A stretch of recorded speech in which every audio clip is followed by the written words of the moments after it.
आज की जो ये वर्कशॉप है ये बिहार जे मुख्य परीक्षा उत्तर लेखन के बारे में चर्चा करने के लिए है।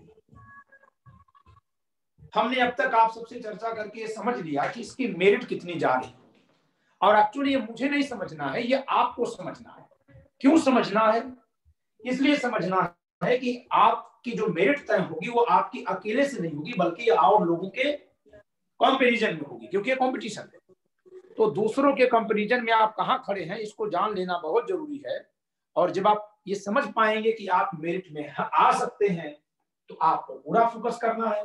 और अगर आप ये समझ लेते हैं कि नहीं आप आउट हैं, तो क्योंकि तुरंत एक एग्जाम लगा हुआ है, तुरंत यहां से आप बाहर निकल जाइए। इस वर्कशॉप को भले सुनिए, मेंस आंसर राइटिंग की कोई चिंता भी मत करिए, आप बिहार एपीओ प्री और उसके मेंस पर फोकस कर लीजिए, ठीक है, जिसके लिए की क्लास चल रही है। जिस समय कल अभी मंडे से आर्म सेट शुरू होने जा रहा है, जो एमपीएडीपीओ और बिहार एपीओ में से, एमपीएडीपीओ प्री और बिहार एपीओ मेंस में वो रहेगा आर्म सेट, शाम को 7 बजे क्लास चलती है। इसके अलावा क्विज सेशन चल रहा है, तो उसमें भी आपको बहुत लाभ मिलेगा बिहार एपीओ प्री की। और भी कोई आपको जरूरत हो तो हमसे संपर्क कर सकते हैं, ये नंबर्स आपको विजिबल है, आपको दिख रहा है, आप इससे कॉल कर लीजिएगा। अब हम आते हैं, हाँ, क्योंकि ये देख लीजिए ये बैच चल रहा है, कल से जो है एमपीएडीपीओ बिहार एपीओ ऑनलाइन, ठीक है, आर्म सेट शुरू होने जा रहा है।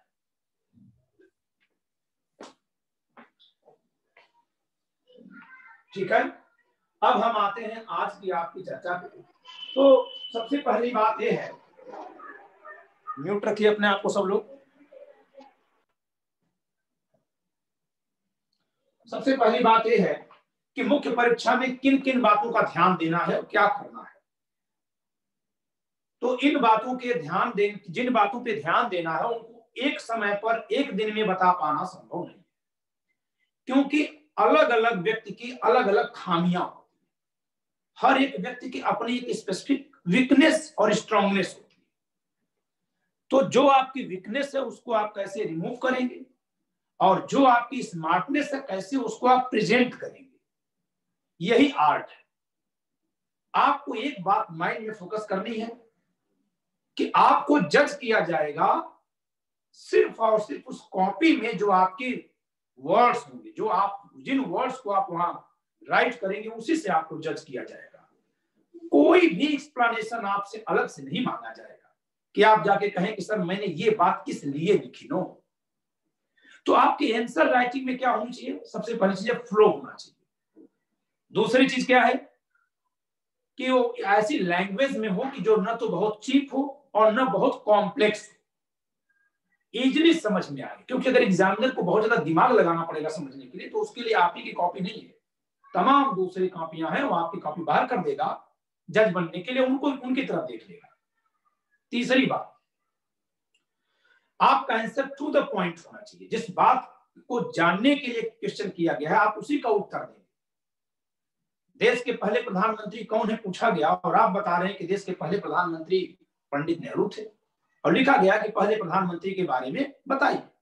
अब आपने लिखा पहले प्रधानमंत्री पंडित नेहरू थे, और बड़ी चालाकी से आप स्किप कर गए कि अब उनके गृह मंत्री सरदार पटेल जी थे, जिनको इस नाते जाना जाता है, इनकी मूर्ति बनी है, जो फलाना है ढंग का। अब आप उधर स्किप कर गए।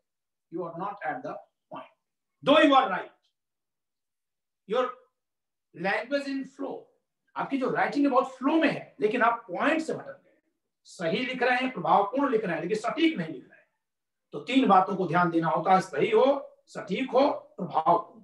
ये तीन बातें होनी चाहिए।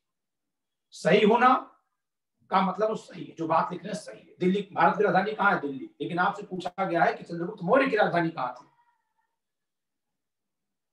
तो भारत की राजधानी दिल्ली आप लिख दिया, सही तो लिख रहे हैं, लेकिन प्रश्न का उत्तर सही नहीं है। इसको कहते हैं सटीकता का अभाव, ठीक है, एक्यूरेसी में कमी है, इसको भी दूर करना होता है। और एक समस्या आती है कि जिस प्रश्न को आप खूब विधिवत जान रहे होते हैं उसमें खूब लिखने लगते हैं। अभी मैं किसी एक प्रश्न का उत्तर कैसे लिखे से बाहर चल रहा हूं, ओवरऑल देखिए कि जब आप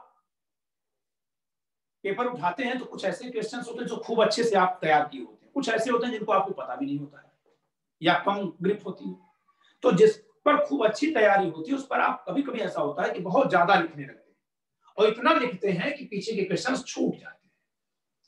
तो आपको ये सब चीजें प्रैक्टिस से दुरुस्त करनी होगी। एग्जाम हॉल में जाकर के आपको मेरी बात केवल याद भर आएगी, अप्लाई कर पाएंगे, पॉसिबल नहीं है। You must have to make practice कि आप टाइम फ्रेम में भी काम करें, सटीक लिखें, सही लिखें, सटीक लिखें, प्रभावशाली लिखें। ठीक है, आपकी पेन अगर रुक रही है, थिंकिंग में टाइम लग रहा है, तो इसका मतलब है कि आप टाइम ज्यादा कंज्यूम करेंगे और तब पीछे कुछ न कुछ छूटेगा। तो आपकी प्रैक्टिस इतनी अच्छी होनी चाहिए कि कोई भी क्वेश्चन आए तो फौरन उसका फ्रेमिंग करने में आपको मिनट्स लगे, उससे ज्यादा ना लगे। बमुश्किल less than 2 minutes, less than 1 minute.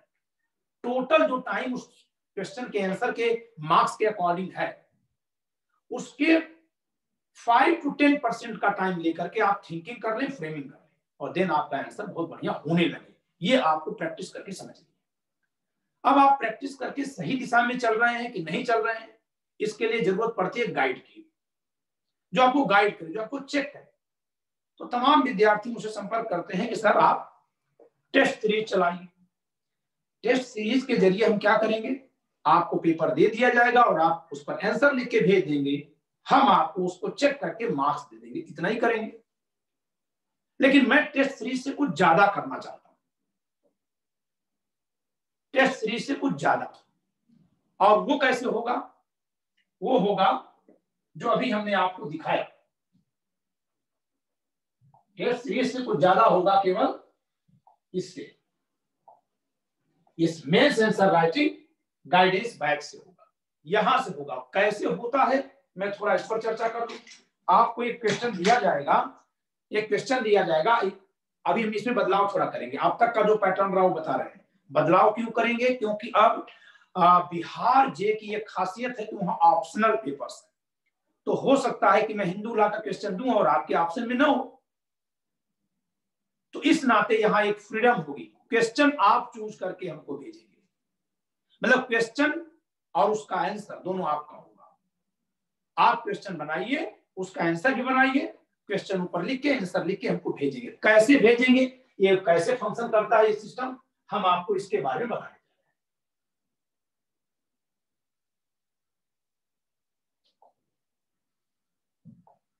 ये देखिए, ये कुछ चेक आंसर्स। जैसे हमारे एक विद्यार्थी ने कभी एक क्वेश्चन भेजा होगा मेंस आंसर राइटिंग में, इन्होंने एक क्वेश्चन लिखा, ठीक है, ये क्वेश्चन का आंसर लिखा, इस पर डिस्प्ले नहीं हो सकता, पूरा हट जाएगा पेज। एक क्वेश्चन है, discuss the provisions related to doctrine of transfer of malice, ठीक है, दुर्भावना के अंतरण के सिद्धांत से संबंधित विधि प्रावधानों की विवेचना कर, ये प्रश्न कभी दिया गया था। इसका आंसर लिख करके व्हाट्सएप से शेयर किया गया। व्हाट्सएप पे आप उसकी फोटो स्क्रीनशॉट ले करके भेज देंगे हमको, स्क्रीनशॉट नहीं, पेज की फोटो खींचेंगे। फोटो इतनी प्रॉपर आपकी होनी चाहिए कि हम उसको पढ़ सकें, ब्लर नहीं होनी चाहिए, वो केयर कर लेंगे, हो जाएगा। देन देखिए हम इसको पढ़ रहे हैं, हमने पढ़ने के बाद जहां जैसा लगा वैसा हमने किया, ठीक है।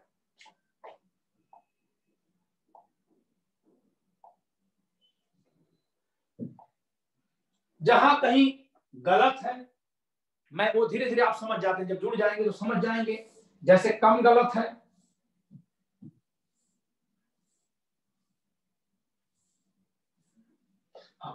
कम गलत है, थोड़ा हल्का सा रेड हम पेन चलाते हैं। ज्यादा गलत है, ब्लंडर है, मैं वहां पे रेड मार्क कर देता हूं। और इसके बाद आपको न केवल कमेंट, यहाँ पे तो है नहीं, वो हमारे मोबाइल में चैटिंग में है वो, कि हमने न केवल फिर हम कमेंट लिखते हैं, मार्क्स लिखते हैं, बल्कि रिकॉर्ड करके आपको जो गाइड करना होता है उस पर्टिकुलर क्वेश्चन के बहाने से, वो भी आपको हम गाइड कर देते हैं। इससे क्या फायदा होता है कि आपकी कॉपी एक पर्टिकुलर चेक होगी, ठीक है, और आपको प्रॉपर गाइडेंस मिल गया। इस एक क्वेश्चन के आंसर के सहारे हम आपकी खामियों को समझ लिए, आपकी अच्छाइयों को भी समझ लिए। क्योंकि आप हमको इतना ही बता सकते हैं कि सर इस पे हमारी ग्रिप है, दूसरे पे नहीं है, लेकिन फ्लो, प्रेजेंटेशन वो जिसके पास होगा होगा, ठीक है। तो ये चीजें हम आपको बता पाएंगे। जैसे अभी हम एक दूसरी कॉपी दिखा रहे हैं आपको, ये ये देखिए कॉपी है। मानववध या सदोष मानववध में क्या अंतर है? पहले हम सारी कॉपी, अच्छा ओपन तो हो रही है, ठीक है। अभी ये सिस्टम चूंकि नया हम यूज कर रहे हैं तो हमें बहुत कुछ नहीं पता कि कितना अच्छा काम कर रहा है। मैं जितना सोच रहा हूं उससे ज्यादा बेहतर काम कर रहा है, ठीक है।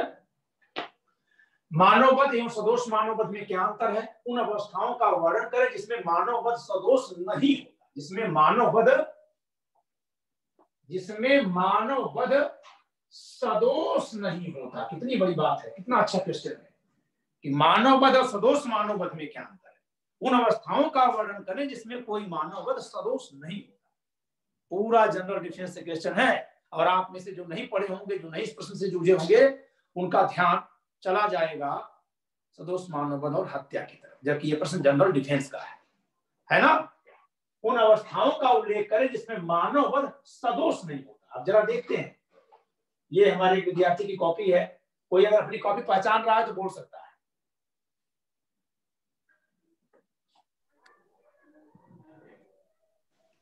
सर मेरी है सर। राजीव रंजन की कॉपी है, ठीक है।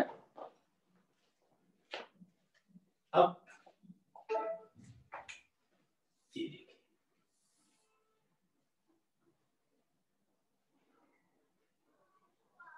थोड़ा भी कहीं गलत दिखा हमको, आपको शायद नहीं दिख रहा होगा, क्या दिख रहा है?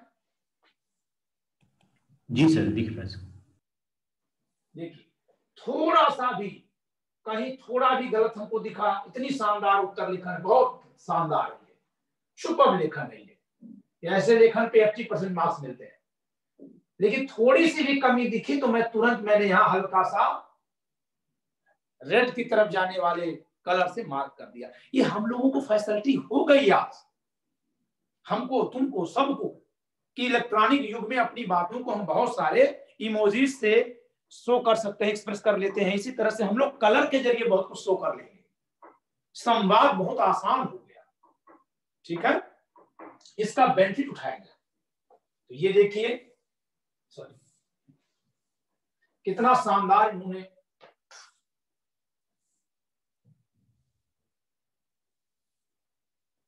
मानववध प्लस सदोष, सदोष मानववध, इसको फिर इन्होंने दो कैटेगरी में किया, हत्या, सदोष मानववध जो हत्या नहीं है। अगर दिख रहा होगा तो, इतना बड़ी स्क्रीन पे शायद फट रहा हो, ना दिख रहा होगा। दूसरी तरफ ने लिखा जो किसी आपराधिक आशय या ज्ञान के बिना किया गया कार्य, साधारण अपवाद के अंतर्गत मानववध, ठीक है, साधारण अपवाद। अब इन्होंने इसके बाद सर एग्जाम में सर इस तरह से लिख सकते हैं वो? बिल्कुल, एग्जाम में बिल्कुल चार्ट बनाएगी।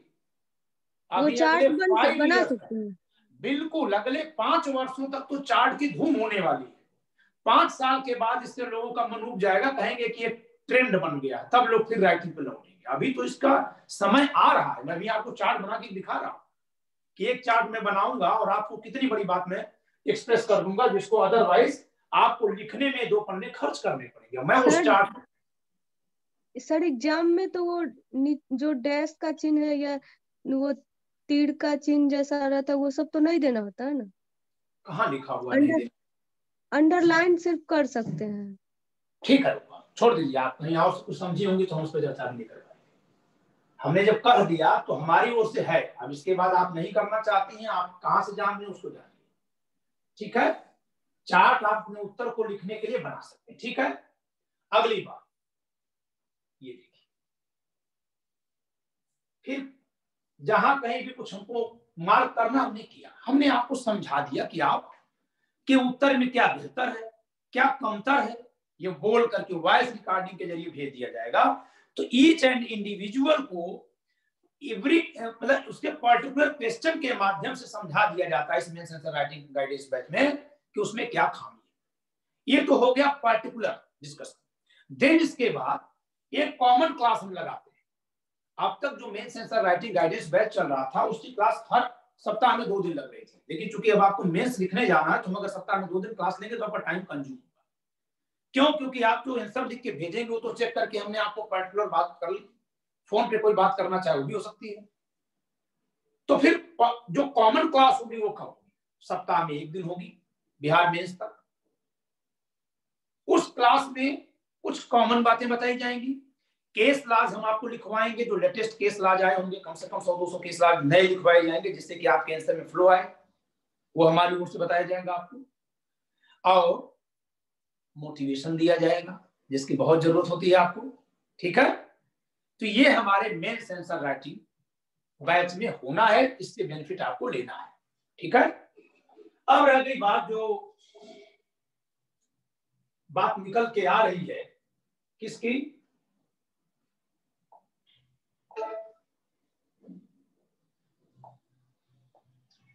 कि चार्ट बनाना है कि नहीं। तो पहली बात तो यह है कि यहां मेरी क्लास में आप हैं, तो दूसरे किसी की कोई भी बात हो, यानी दूसरे किसी का मतलब आपके जहां से भी आई हो, जहां से भी सुने हो, थोड़ी देर के उसको रोक लीजिए, क्योंकि मैं अपनी ओर से आपको जो बता रहा हूं, मानना ना मानना तो आपको, लेकिन आप कहीं और से कुछ सोच के आए हो तो उसको खंडित करना मेरा काम नहीं। मैं आपको 3 का सही पहाड़ा तो बता सकता हूं, आप उसको सही माने गलत माने, लेकिन आप कहीं गलत पढ़ लिए हो दिमाग में तो उसको भी हम मिटाएं, ये मेरा काम नहीं है। अब मैं आपको बता रहा हूं कि किस तरह की चार्ट की जरूरत होती है, उससे क्या आप लिख पाएंगे। ठीक है, आपसे पूछा गया, क्या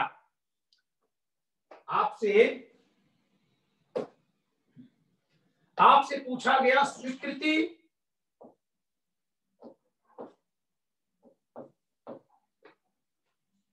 एवं संस्वीकृति। या एक क्वेश्चन बनता है कि स्वीकृति एक कथन है, संस्वीकृति उसकी एक उपजाति है, इनके अंतर संबंधों की विवेचना करें। ठीक है, ऐसा सवाल बनता है ना? यस बनता है कि नहीं? यस सर, बनता है। हाँ रूपा, मैं आपके काउंटर क्वेश्चन पे ये बात आपको समझाने के लिए बता रहा हूं। ठीक है, अब एक आदमी पूरा लिख रहा है कि स्वीकृति एक कथन है, जो इलेक्ट्रॉनिक हो, जो मौखिक हो, जो फला हो, ढंग का सब लिखे जा रहा है। संस्कृति तब माना जाएगा जबकि अभियुक्त के द्वारा, और जबकि वो किसी ऐसे व्यक्ति द्वारा की गई हो जो अभियुक्त के रूप में न्यायालय में खड़ा किया गया है। ठीक है, और हमने क्या किया, हमने कहा ये कथन है, ये स्वीकृति है और ये संस्वीकृति है। हमने यहां लिख दिया कथन, यहां लिखा स्वीकृति, यहां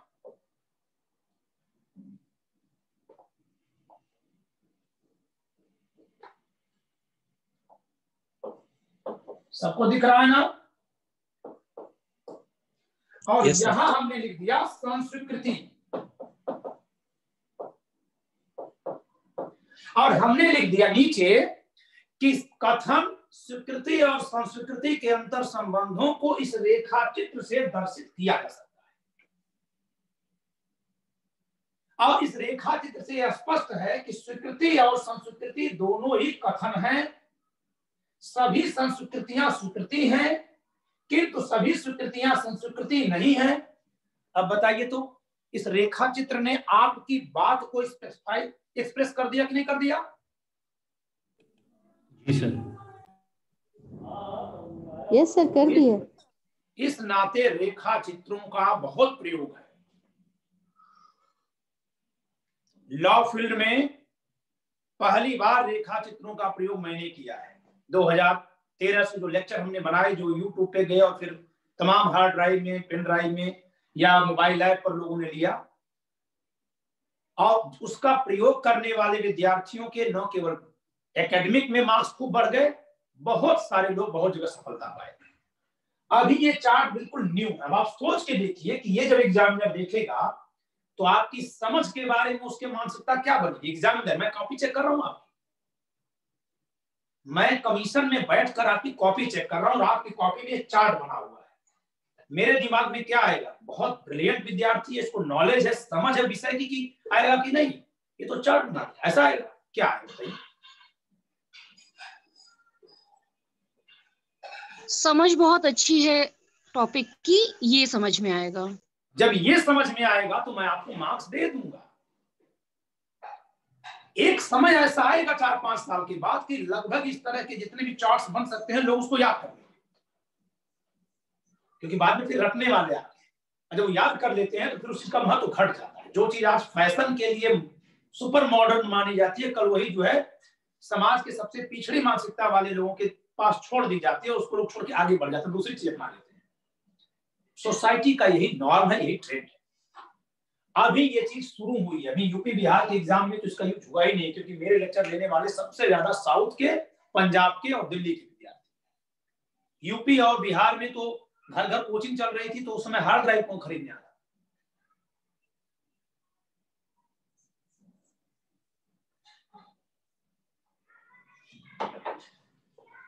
लेकिन ये फायदा आपको यहां से मिल रहा है, तो आप चार्ट का यूज जरूर करेंगे।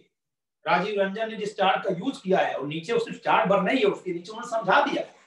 अब इसके जरिए अगर आप समझाना चाहें तो इस चार्ट के जरिए कितनी आसानी से आप समझा सकते हैं, बताइए। एक चार्ट लिख करके आपने समझा दिया। ऐसे ही बहुत सारी चीजें हैं जिस पर कि आप समझा सकते हैं चार्ट के जरिए। बहुत सारे चार्ट आपके माइंड में खुद आएंगे, नहीं तो आप जो लोग मेरा लेक्चर देख रहे होंगे वहां आएंगे। ठीक है, जैसे अगर आप मेरी ये बुक देख रहे हैं, अभी ये संविदा विधि हाल ही में प्रकाशित हुई। अब इसमें जरा देखिए, खैर इसमें एक बहुत कॉम्प्लेक्स चार्ट है, वो चार्ट आपको आसानी समझ में नहीं आएगा, यानी जो लोग अच्छी नॉलेज रखते हैं वही उस चार्ट को समझ पाएंगे। ये एक चार्ट है,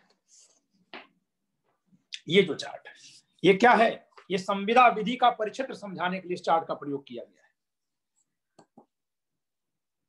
इस चार्ट को लिखने भर में कम से कम 20 पन्ने खर्च होंगे, तब इस चार्ट की बात लिख पाएंगे। लेकिन जैसे ही चार्ट बना दिया गया तो फौरन समझ में आ गया। ठीक है, तो चार्ट के बहुत प्रयोग हैं, बहुत उपयोगी होती हैं चीजें। ठीक है,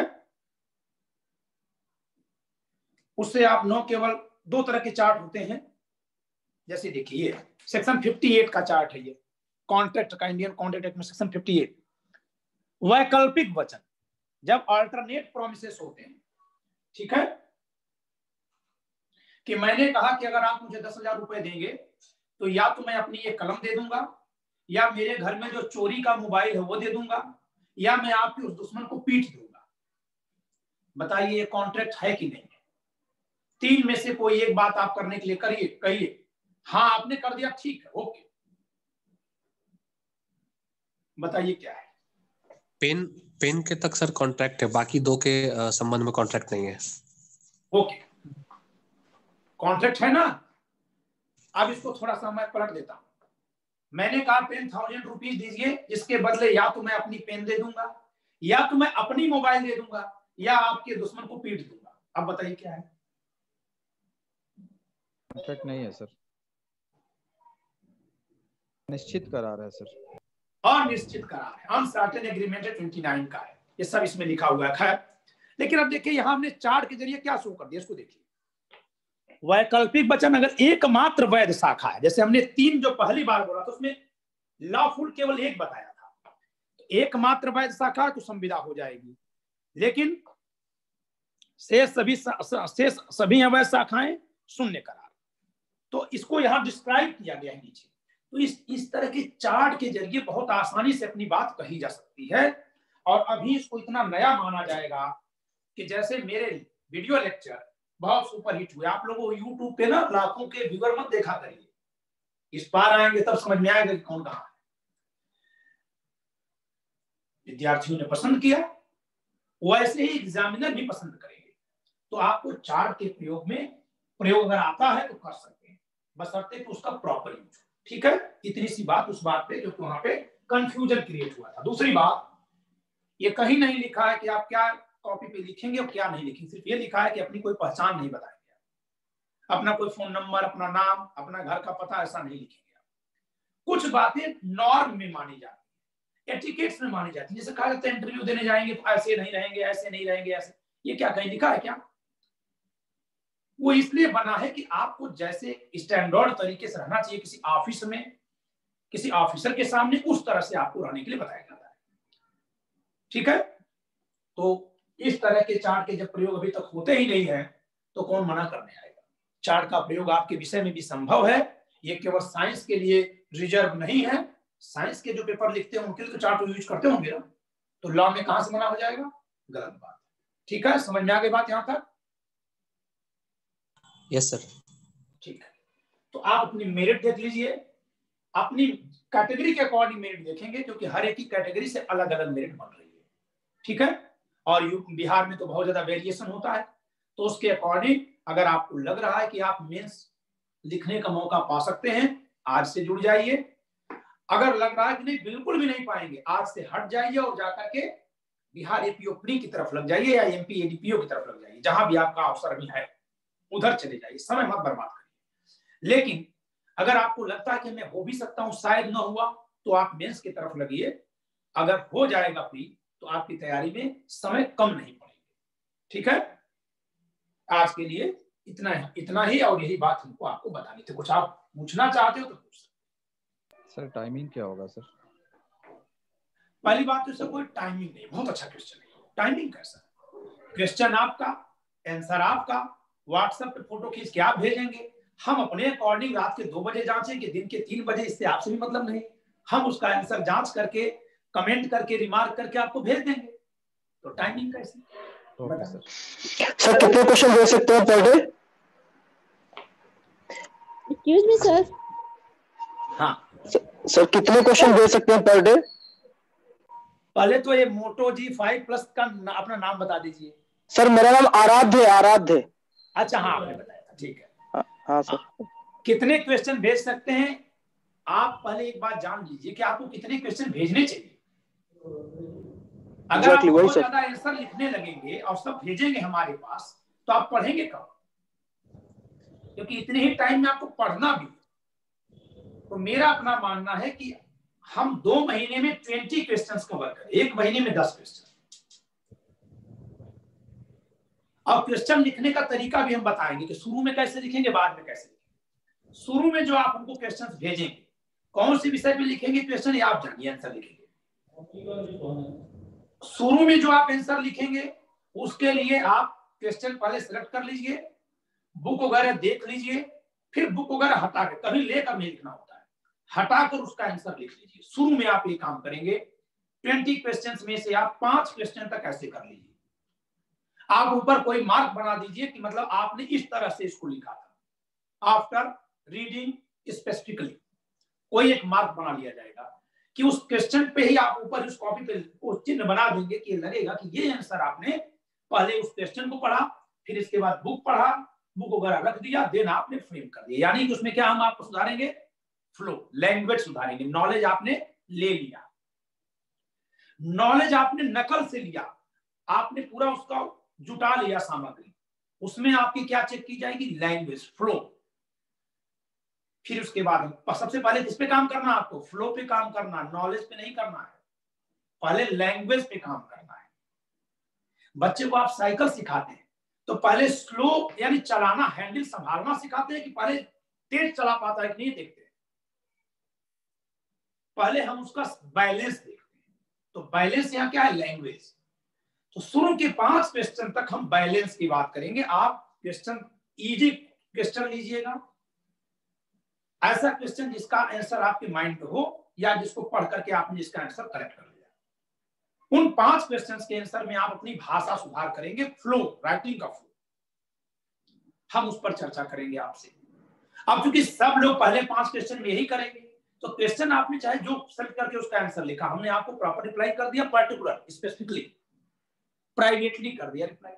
कॉमन हम आएंगे जब उस पर लेक्चर देने, तो हम उस पर चर्चा करेंगे कि किसकी फ्लो में क्या गड़बड़ है और क्या बदलाव हो सकता है।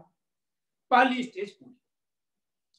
दूसरा जो 5 क्वेश्चन होगा, उसमें आप क्वेश्चन सेलेक्ट करेंगे लेकिन तैयारी नहीं करेंगे।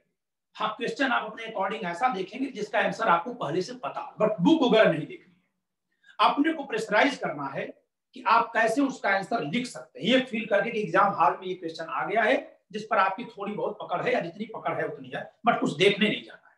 जिसका समझ लीजिए, जिसका पहली बार में देखने भी जाना, वो तुरंत देख के नहीं लिखना है। आप क्वेश्चन सेलेक्ट कर लिए, आप जाके पढ़ लिए, आपने बुक ओवर कर दिया, 1 घंटे आधे घंटे के बाद आप बैठे और आंसर लिख दिए।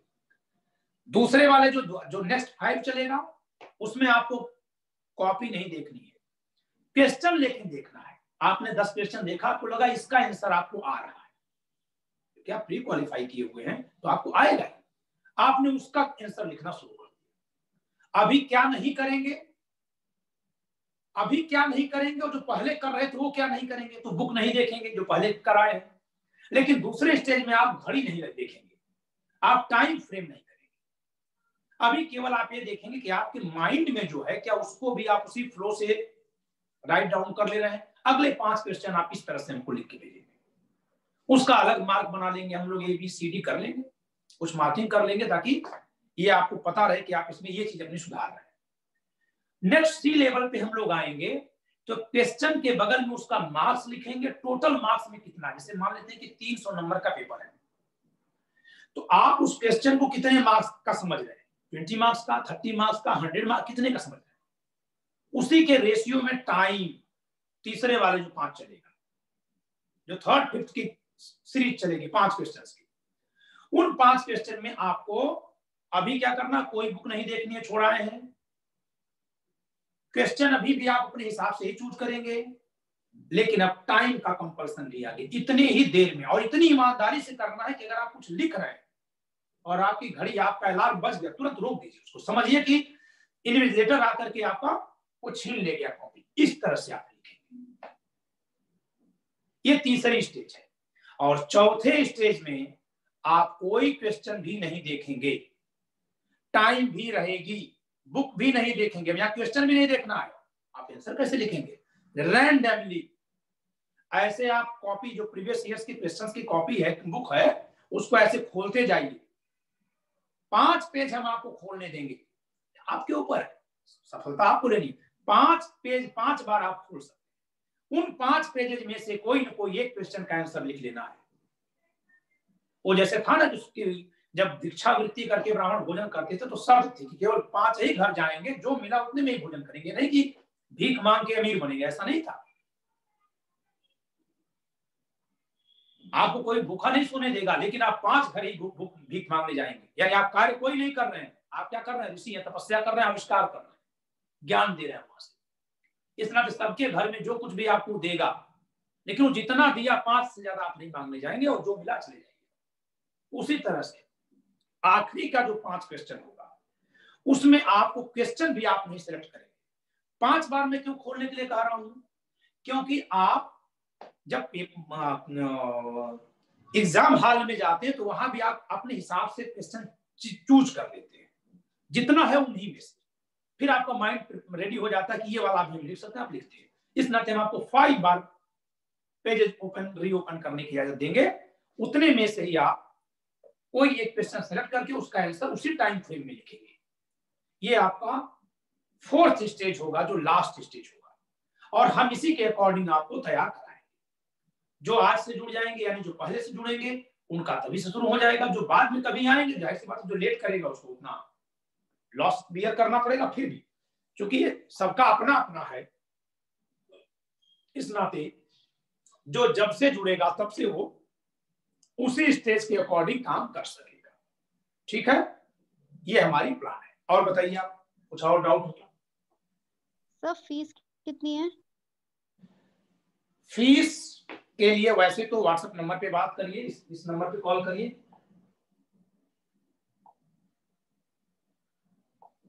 ठीक है, ओके सर। लेकिन फिर भी हम आपको बता दे रहे हैं कि इसकी फीस बहुत कम रखी जाएगी। मैं समझ रहा हूं कि इसकी फीस लेस देन 10,000 होगी। और 10,000 में क्या होगी, ये आप मैडम से पूछ लीजिएगा। ठीक है, इसकी फीस जो है लेस देन 10,000।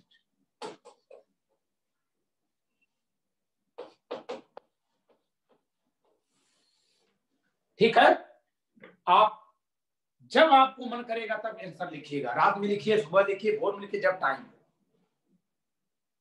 ठीक है, तो आज के लिए इस वर्कशॉप के लिए इतना ही। सर आपकी बुक नहीं मिलती है सर। सर आपका नंबर